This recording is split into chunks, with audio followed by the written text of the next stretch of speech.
we need to establish who they are, Barb. Who do you think they are? Oh, the Democrats? Okay. Oh, I'm sorry. Well, I'll call them. We call them the swamp, the deep state, because they're Democrats. They're not just Democrats. We got, it's both parties involved in this, and we absolutely know that now for a fact. And I believe that a lot of people are held over a barrel and can't make certain moves because somebody's got something on them. Yeah. Somebody's got something on some people, and because we're wondering, well, why don't they do this? Why don't they stop them? The reason they can't is because somebody's going to blow the whistle on them about something that's going on. So it's not going to happen. We're not going to become this country is not going to get better with the current administration. We're not going to have a better standard of living with this administration because they really don't care what really happens to us. They don't care what happens to the average person. And I'm convinced of that. No, they absolutely do not care because everything that they do seems to be hurting the working class individuals like myself and yourself. Everything that they do is detrimental to working people, and that's who we are. And let's take a look here. And I want to talk. And I hate to go into the nightmarish part of the swamp, but we have to go there. If you look here, it's like Milton Friedman said, inflation is always and everywhere a monetary phenomenon. That is, when the government prints more money, the value of money decreases and prices rise. So when people are looking at the gas pump, when people are going to the Walmart or the grocery store, and they're saying, wow, I used to only pay $99, around $100, and now I'm paying $150, $175 or more. The reason is because technically there's more money in the economy. There's more money flowing in the economy, and therefore, because there's more of it, you will need more of it to pay for things, right? Because it has value. Right, it has less value. The values decrease in it. Exactly. And we really should be concerned about that because the dollar has been the standard. I remember when we lived in Europe for 3 years. Mm-hmm. And during that time, I mean, dollars were, anything you wanted to buy, they loved it to get dollars, that you had dollars.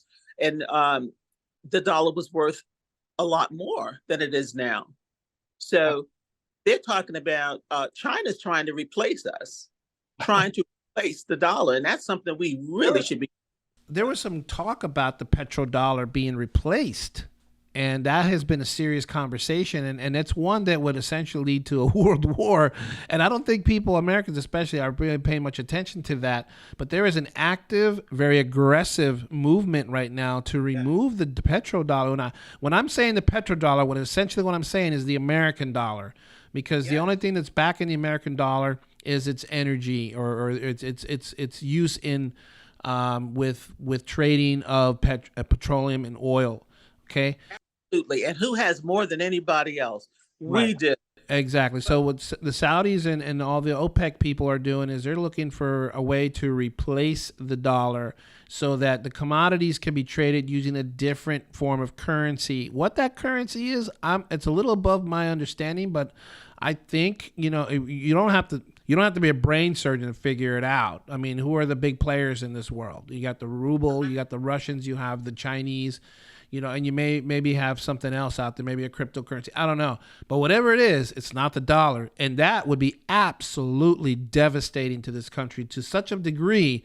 I don't think I don't think they realize the nightmare that we will be faced with if the petrodollar is replaced.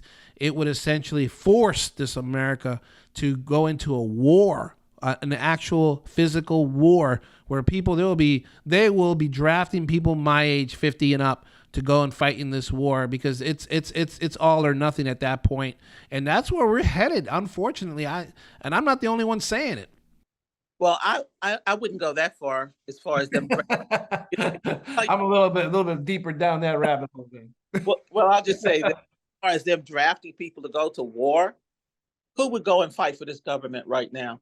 Absolutely not me. Who would? I mean, I would. I guess I would. Let me take that back. I think I would. I'll fight for my family. I'll fight because if they draft me, I'm not a coward. But if you're drafting a 52-year-old man to go fight in your war, that says more about you than it does about me.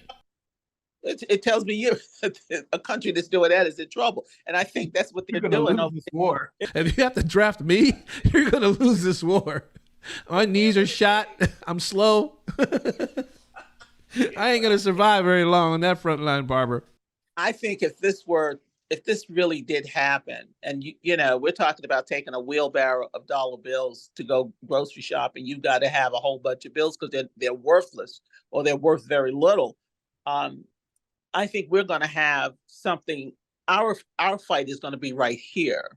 Yeah. Because there's nowhere else to go to make things better here. This is something that we have to do internally, and it starts with our borders, and it starts with drilling for oil. We've got to start that oil industry and get it going. So, Barbara, I want to take a look here. This particular little this part here was his. The federal debt has severely accelerated since 2020. What happened in 2020? So that's in 2020, there was an election, right, where one president was voted out of office and another president was voted in office. We'll leave it at that. A controversial election that has No had doubt. There's a lot of debate on the results of that election, and now it approaches. Well, it says $30 trillion. Okay, but I want to share with you another page. And you're going to absolutely your jaw's going to drop to the floor when you see this. The U.S. published debt is 32 trillion, right? But in truth, look at the number actually is 159 trillion dollars. And this is coming from the Truth in Accounting. You can look at that website, truthinaccounting.org. It is a nonprofit. It is as clear and it is as nonpartisan as you're going to find. But let me show you where that is coming from, where that figure is. Okay, so we were talking about earlier about healthcare, and we're talking about the Green New Deal and all this other stuff, right?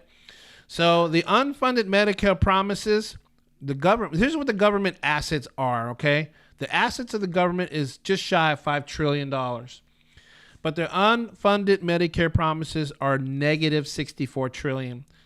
Unfunded Social Security promises, negative $47 trillion. Publicly held debt, $24 trillion. And the pension retiree health care liabilities is negative $12 trillion. And other liabilities is $1.8 trillion for a grand total of $151 trillion. I don't know about you, Barbara. That's serious. That is serious. I don't think anybody. I've been looking around all over different networks. I have not heard a single one of them mention that figure. I haven't either. I've never seen a number this big, but I believe it. I believe it because they have been robbing. The Social Security was supposed to be a trust fund and not to be touched. So none of what's happening with the Social Security and Medicare is not at all surprising, and that's why they need more workers because people are living longer.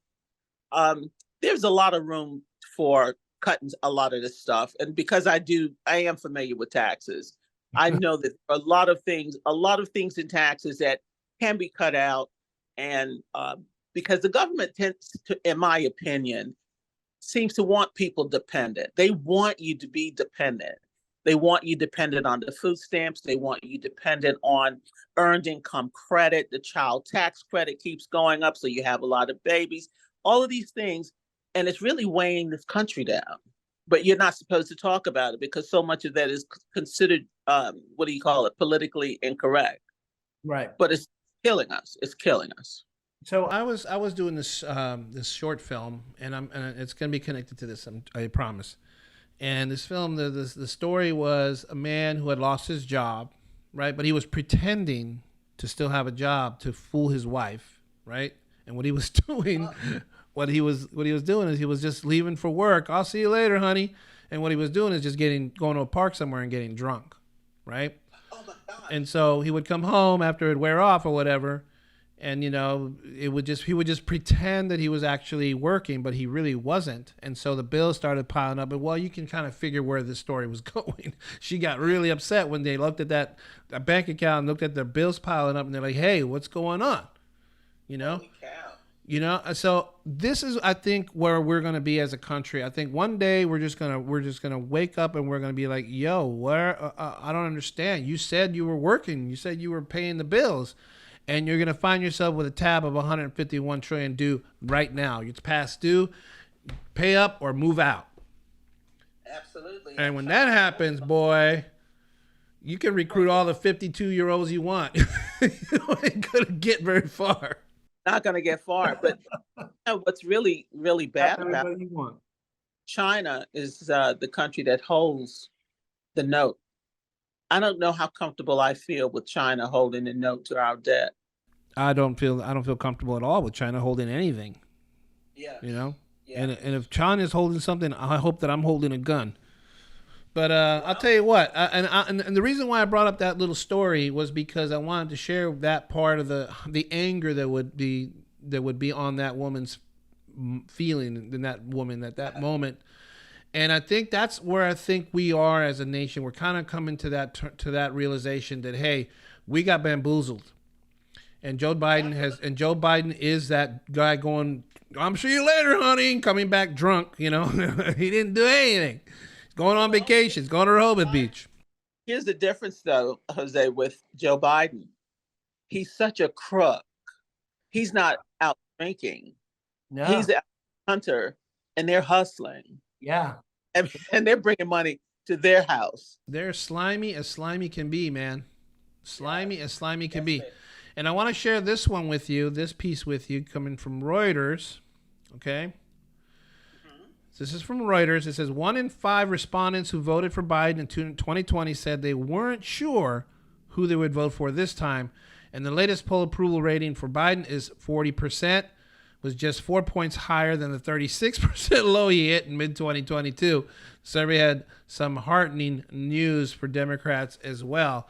And before we go into our final topic, I just want to show you this guy here about the approval and disapproval. This is from various different polls, but I want to go back to the beginning of the first week of August here. This is from Rasmussen, and this is when the Miranda Devine's laptop from hell was first was hitting the news. His disapproval was at 52%. Okay, he was at 46. And disapproval was 40. It was 52%. But this past week, going back to Rasmussen, the fact checkers, that disapproval has gone up to 55%. So if you're going just, I mean, it fluctuates. I gotta say this. It makes me wonder what the 45% are drinking. Yo, on crack too, like, Hunter, what's up? I can't see, you've probably seen this meme or these posts on social media where like you never see people wearing Build Back Better t-shirts or Build Back Better hats. You never see people that are with signs on them. Shirt. I have not seen one Joe Biden shirt or hat since he ran for election, and I still haven't. And I don't even see bumper stickers. I think these numbers, even these numbers are cooked. Honestly, I don't even think he has 43 people that approve of him. I just don't, because I have a lot of Democrat friends. I have a lot of Democrat family members, and I asked them about it, and none of them like him at all. Feeling it, I was so surprised because I just came back from visiting with my family of Democrats in Georgia, South Carolina. They completely reversed. Yeah. Completely reversed. I think Ice Cube has got a lot to do with that. I think the Black celebrities that are coming out and just realizing the truth and saying it. So this must be the reason why. And I'm finally gotten to the part where I think you're going to be most comfortable with. I think this is probably why there's so many Trump indictments, because they see that his popularity is soaring. He's ahead of all the other candidates on the Republican ticket going into the election. He is by far the GOP favorite, and by extension, the election 2024 election favorite. I think at this point. So this might be one of the reasons why they're indicting him so much. I mean, where do you stand on that? Well, you heard what he said last week when he was in Alabama. He said, all I need is one more indictment to close this deal. What candidate would say that? Who would have the nerve to say that? Nobody but Donald Trump. He said, I need one more because his numbers are going up every time. And I'm here to tell you right now, I believe this with all that's in me. If I don't believe they're going to lock him up, for one thing. But Donald Trump is going to be the president.